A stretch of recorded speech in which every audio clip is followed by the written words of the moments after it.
It's a little tricky. I'm going to see if I can make a little video myself to try and show you how I do my free machine embroidery. Quite a lot of people have been asking about my technique. So this is the back of a piece. I'm working on 3 Shetland Gallery at the moment. And you can see it's all quite complex with the different colours. So what I'm doing is I'm using a different colour on the bobbin than from the spool. And by releasing the tension, then the bottom colour will come up, the colour on the bobbin. And it's almost like mixing paint then, and depending on the level of the tension, you will get more of the colour coming up, so it makes it darker or lighter as you want.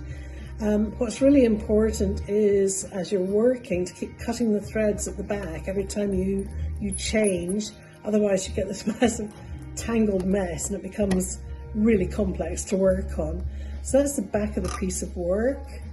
You can see my 2 threads here. So at the moment I've got a charcoal on the bottom and a sort of very soft orange on the top. And this is the longestine that we're working on. You can possibly see here, it's almost like a kind of pointillist effect, because when the colour comes up, it's almost like you're painting with little dots, really. So what I'm trying to do here is get a real gradation of colour to make him look 3-dimensional. So I'm working on this head at the moment. So if I just pull my thread, always make sure your threads are to the back. Now if I push my longestine in, and I'm dropping the needle, and then always make sure that the lever for the foot is down, even although I don't have a foot on at the moment when I'm working. If the lever isn't down, then all your threads will back up, and that just makes a real mess basically.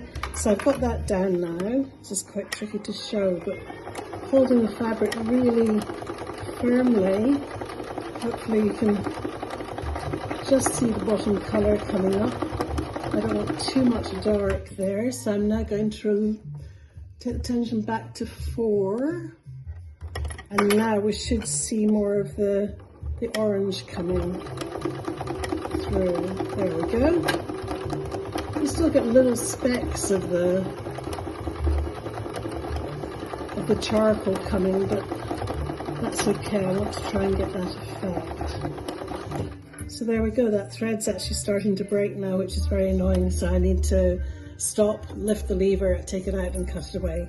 Anyway, that's a little introduction to what I do in my studio when I'm doing my free machine embroidery.